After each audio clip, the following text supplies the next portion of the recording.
សួស្តីអ្នកទាំងអស់គ្នាបន្ទាប់ពីអ្នកទាំងអស់គ្នាបានយល់ច្បាស់អំពីគោលបំណងនៃការសិក្សាមុខវិជ្ជា Cisco Basic Course ឬហៅថា ITE PC Hardware and Software រួចរាល់ហើយជំហានបន្ទាប់តម្រូវឲ្យអ្នកទាំងអស់គ្នាធ្វើការចុះឈ្មោះទៅក្នុង course នោះទៅលើ online ការចុះឈ្មោះចូលរៀន course Cisco ណាមួយដូចអ្នកទាំងអស់គ្នាបានដឹងហើយថាតម្រូវឲ្យស្ថាប័នឬក៏សាលារៀននោះមាន license មានអាជ្ញាប័ណ្ណទទួលស្គាល់ពីក្រុមហ៊ុន Cisco ជាមុនសិនហើយសាលារៀនឬក៏ស្ថាប័នដែលទទួលបាន license បន្តបដាវគ្គសិក្សា Cisco នោះត្រូវតម្រូវឲ្យមានគ្រូបង្រៀនដែលទទួលស្គាល់ដោយក្រុមហ៊ុន Cisco ដែរគ្រូបង្រៀននោះត្រូវធ្វើការប្រឡងឲ្យជាប់ជាគ្រូបង្រៀនទៅលើ course ណាមួយដែលខ្លួនចង់បង្រៀនជាក់ស្ដែងឧទាហរណ៍ថាបើគ្រូនោះចង់បង្រៀនទៅលើ course ITE PC Hardware and Software គ្រូនោះត្រូវធ្វើការ certify បានន័យថាទៅចូលរៀនវគ្គបណ្ដុះបណ្ដាលគ្រូ Cisco កម្រិត ITE ហើយធ្វើការប្រឡងទើបគ្រូនោះទទួលបាន license បណ្ដុះបណ្ដាលទៅកាន់សិស្សបន្តទៀតអញ្ចឹងអ្នកទាំងអស់គ្នាការចុះឈ្មោះចូលរៀនទៅកាន់ course Cisco ដែលទទួលស្គាល់ដោយអាជ្ញាប័ណ្ណ Cisco ត្រឹមត្រូវទី1អ្នកទាំងអស់គ្នាត្រូវផ្ដល់នៅព័ត៌មានផ្ទាល់ខ្លួនទៅឲ្យគ្រូដែលបានបង្រៀន course យើងនោះគឺនាមខ្លួននាមត្រកូល last name នាមត្រកូលហើយនឹងអាសយដ្ឋាន email សូមបញ្ជាក់ផងដែរថាអាសយដ្ឋាន email នេះអ្នកទាំងអស់គ្នាត្រូវប្រើប្រាស់ email ទាំងឡាយណាដែលអាចប្រើប្រាស់បានគឺយើងទៅបង្កើតជាមួយនឹងក្រុមហ៊ុនរបស់ Google គឺ gmail.com ឬក៏ជាមួយក្រុមហ៊ុន Yahoo ឬក៏ Hotmail ក៏បានឬក៏ Gmail ដែលបានបង្កើតឡើងដោយស្ថាប័នឬក៏ក្រុមហ៊ុនរបស់យើងក៏បានអញ្ចឹងក្រោយពីយើងបានផ្ដល់នៅព័ត៌មានផ្ទាល់ខ្លួនទៅឲ្យគ្រូដើម្បីធ្វើការចុះឈ្មោះចូលទៅកាន់ course របស់ Cisco រួចហើយអ្នកទាំងអស់គ្នាធ្វើការបើកនៅ email ដើម្បីធ្វើការ activate នៅ account ដើម្បីចុះឈ្មោះចូលរៀនបន្ទាប់ពីគ្រូបាន enroll យើងចូលទៅកាន់ course ណាមួយអញ្ចឹងយើងធ្វើការចូលទៅកាន់ email gmail.com ក្នុងករណីយើងប្រើប្រាស់អាសយដ្ឋានរបស់ Gmail អញ្ចឹងយើងបំពេញអាសយដ្ឋានដែលយើងបានផ្ដល់ឲ្យទៅគ្រូដើម្បីចុះឈ្មោះរួចរាល់នោះ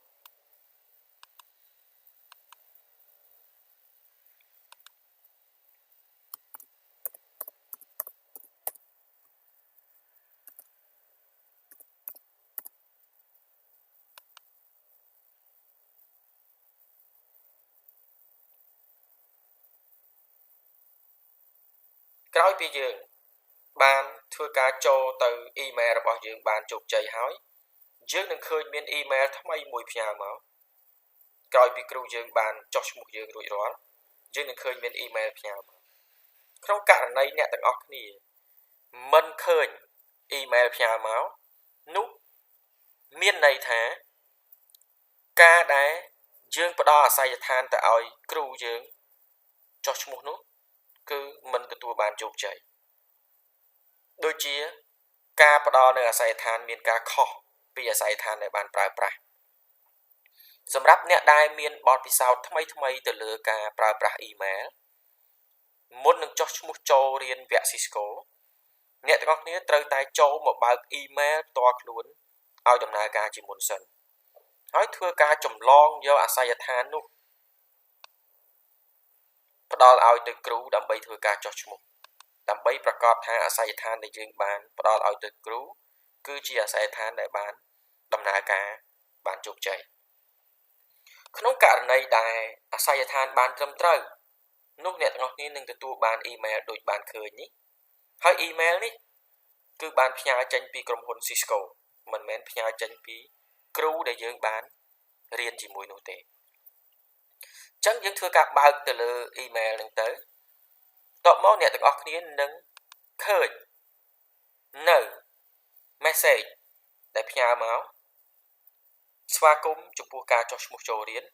និងតម្រូវឲ្យអ្នកទាំងអស់គ្នាធ្វើការចុចទៅលើប៊ូតុងមួយខាងក្រោមនេះដើម្បីធ្វើការ activate បានន័យថាធ្វើឲ្យ account យើងដំណើរការអញ្ចឹងយើងចាប់ផ្ដើមធ្វើការចុចទៅលើ activate account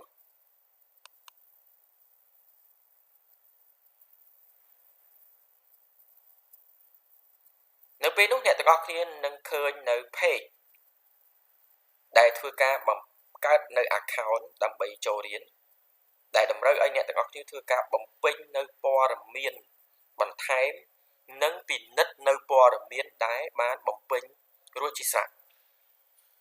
ទី1អាស័យដ្ឋាន email គឺយើងមិនអាចធ្វើការ modify បានទេឬក៏បំពេញបន្ថែមបានទេ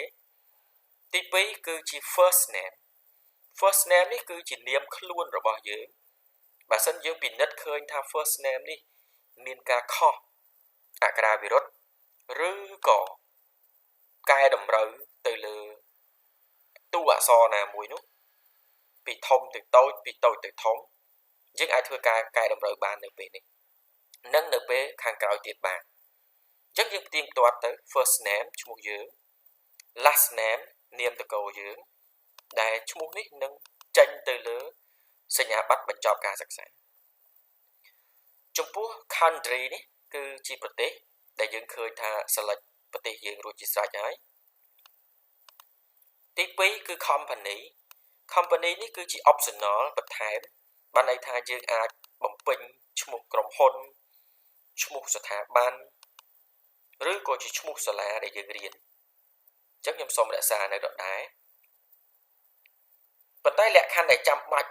ដែលតម្រូវឲ្យអ្នកទាំងអស់គ្នាត្រូវតែបំពេញនោះគឺជាការបំពេញនៅលេខសម្ងាត់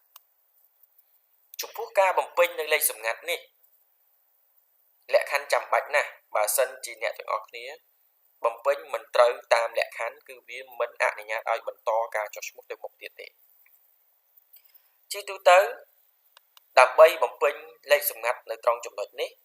អ្នកទាំងអស់គ្នាត្រូវទៅបំពេញនៅលក្ខខណ្ឌដូចខាងក្រោមទី1ត្រូវមានតួអក្សរតូចបានន័យថាឧទាហរណ៍ថាអក្សរ C នេះគឺជាតួអក្សរធំ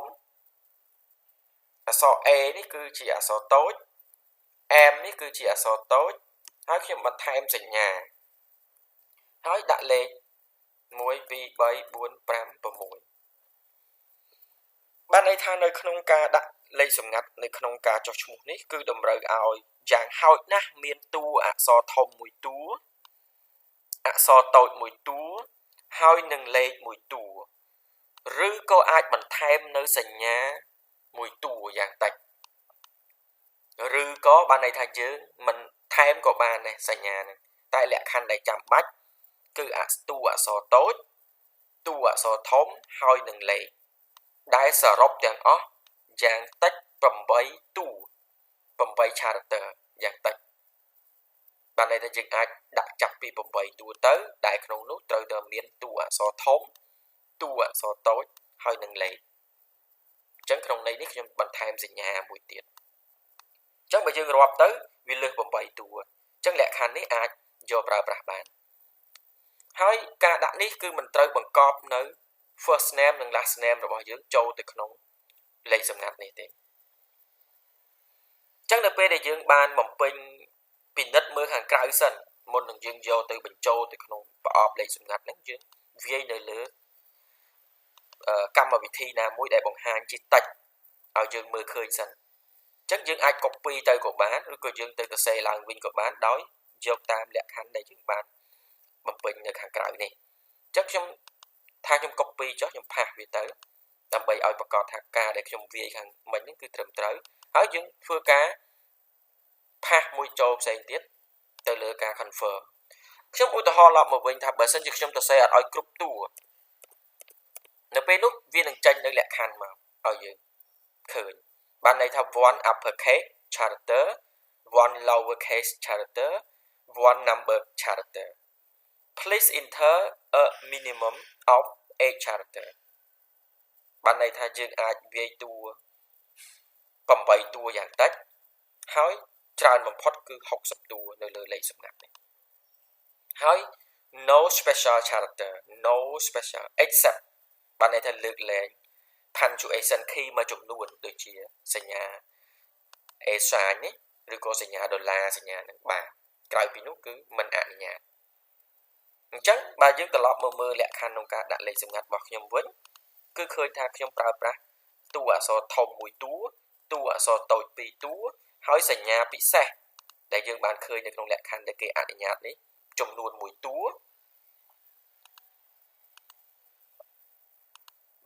ហើយនឹងលេខចំនួន6តួ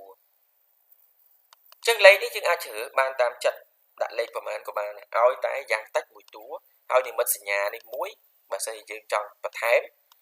តែបើមិនចង់ទេលុបចេញទៅធ្វើម៉េចឲ្យសរុបទាំងអស់នេះគឺយ៉ាងតិច8តួចឹងខ្ញុំសូមវាយបញ្ចូលទៅឡើងវិញនៅពេលការ copy ត្រូវប្រយ័ត្នដែរកុំឲ្យ copy ដោយ space គឺ copy យកតែតួ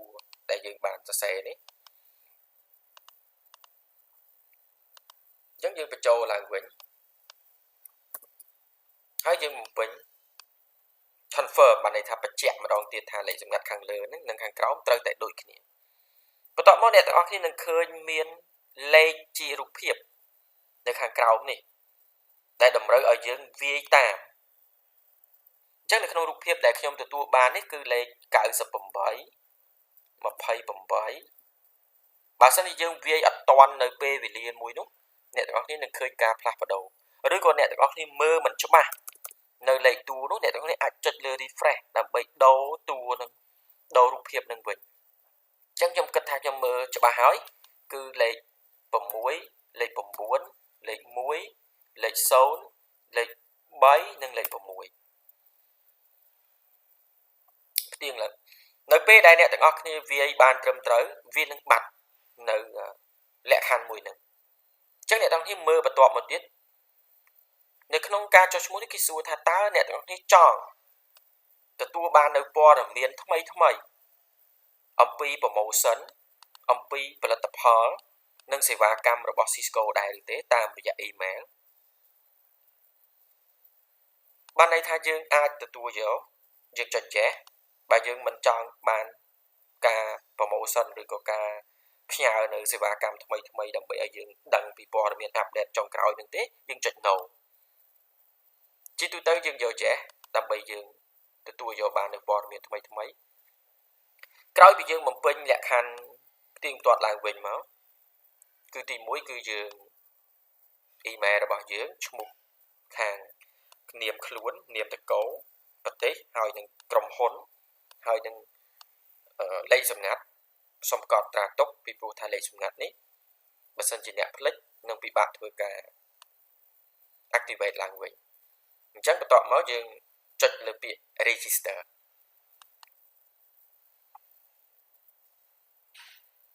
នៅពេលយើងចុច register យើងនឹងឃើញមាន dialog thank you មួយដែលពាក់ព័ន្ធពីការចុះឈ្មោះយើងត្រូវបានបំពេញបញ្ចប់ដោយជោគជ័យហើយវានឹង direct ទៅកាន់ page របស់ Cisco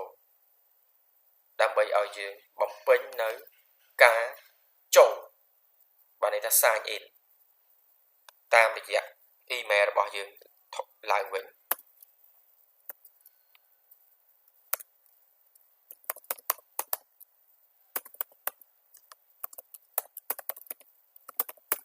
នេះគឺជាអាស័យដ្ឋានដែលយើងបានចុះឈ្មោះ email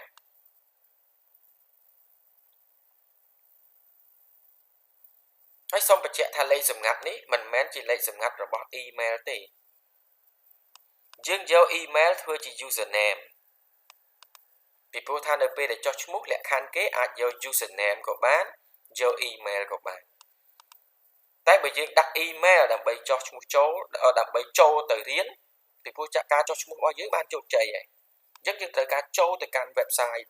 ចូលទៅកាន់ account របស់យើងគឺយើងប្រើប្រាស់ email ដែលយើងបានចុះឈ្មោះបន្ទាប់មកលេខសម្ងាត់ដែលយើងបានដាក់យ៉ាងតិច8តួនោះមិនមែន លេខសម្ងាត់របស់ email ទេ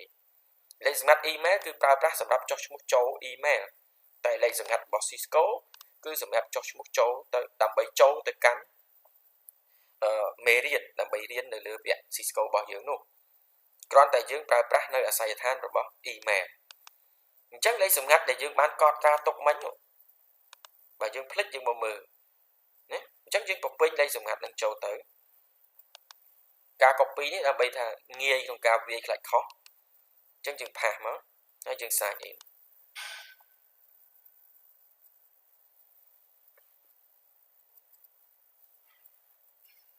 នៅពេលនោះវានឹងបើកនៅ page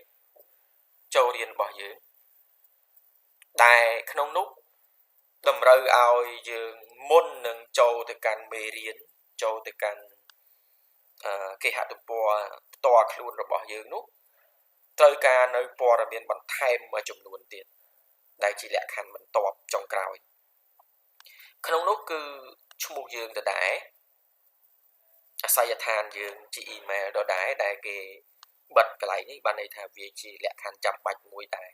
ត្រូវផ្ទៀងផ្ទាត់រួចរាល់ហើយនៅតែឈ្មោះនេះដែលយើងអាចពិនិត្យឡើងវិញបានបន្ទាប់មកយើងមាន checkbox មួយដែលគេដាក់ថា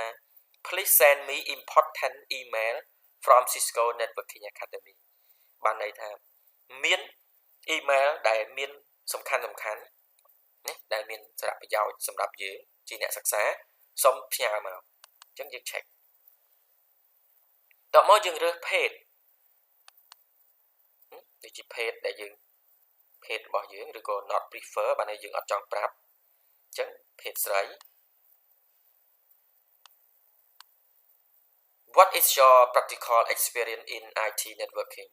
or networking បានន័យតើយើងមានបទពិសោធន៍ទៅលើផ្នែក IT ឬផ្នែក network នឹងឬទេរយៈពេលប្រហែលឆ្នាំជាទូទៅអ្នកដែលចុះឈ្មោះចូលរៀនវគ្គ basic course ហ្នឹងជាទូទៅមិនមានបទពិសោធន៍ទេតែបើយើងថាយើងធ្លាប់មានបទពិសោធន៍1ឆ្នាំ3ឆ្នាំ5ឆ្នាំឬក៏ច្រើនជាង5ឆ្នាំយើងអាចរើសតាមបទពិសោធន៍ផ្ទាល់ខ្លួនរបស់យើងតែជាធម្មតាសិស្សដែលចុះឈ្មោះចូលរៀនដំបូងហើយជាភាគច្រើនជានិស្សិតឆ្នាំទី1គឺគាត់មិនមានបទពិសោធន៍ទេទី2តើយើងនឹងជាជនពិការឬបើយើង yes យើង no ឬក៏យើងមិនចង់ប្រាប់ជាទូទៅយើង no បានន័យថាយើងមិនមែនជាជនពិការទេបន្ទាប់មក birthday នេះគឺកាលណាយើងមានសញ្ញាផ្កាយនេះបានន័យថាគឺជាលក្ខខណ្ឌមួយដែរចាំបាច់ក្នុងការបំពេញហើយវាមាន format បានន័យថាថ្ងៃខែឆ្នាំអញ្ចឹងយើងមើលឲ្យប្រយ័ត្នឲ្យប្រកបពីព្រោះថាបន្ទាប់មកយើងមិនអាចកែប្រែបានទេអញ្ចឹងយើងចុចលើនឹងមកវាមានគេហៅថាឲ្យយើងរើសជាស្រាប់រើសស្រាប់អញ្ចឹងជាទូទៅយើងរើសឆ្នាំមុនយើងរើសឆ្នាំសិនណាដូចជាឆ្នាំ1900ប្រហែលអញ្ចឹងទៅឬក៏ឆ្នាំ2000អីចឹងទៅអញ្ចឹងយើងរើសតាមថ្ងៃខែឆ្នាំកំណើតយើងជាក់ស្ដែងហ្នឹងទៅដែលយើងបានចុះឈ្មោះហ្នឹងហើយជាទូទៅកាលណាអាយុតិចពេកក៏វាអត់បានដែរអញ្ចឹងយើងបន្ទាប់ពីរើសឆ្នាំហើយយើងធ្វើការរើសខែដែលយើងបានកើតនេះខ្ញុំឧទាហរណ៍ដាក់ចុះឈ្មោះមកបានន័យថាឆ្នាំ1908ខែ11ថ្ងៃទី30បាទអញ្ចឹងកាលណាយើងคลิกអញ្ចឹងទៅ30ខែ11ឆ្នាំ1980ផ្ទៀងផ្ទាត់ឡើងវិញជាជាងការប្រើ scroll នៅលើ mouse វាអាចធ្វើឲ្យ select ឬក៏ uncheck កន្លែងណាមួយដែលយើងបានជាប់ mouse នៅនឹងអញ្ចឹងយើងផ្ទៀងឡើងវិញឲ្យច្បាស់លាស់ហើយយើងធ្វើការចុចទៅលើ create account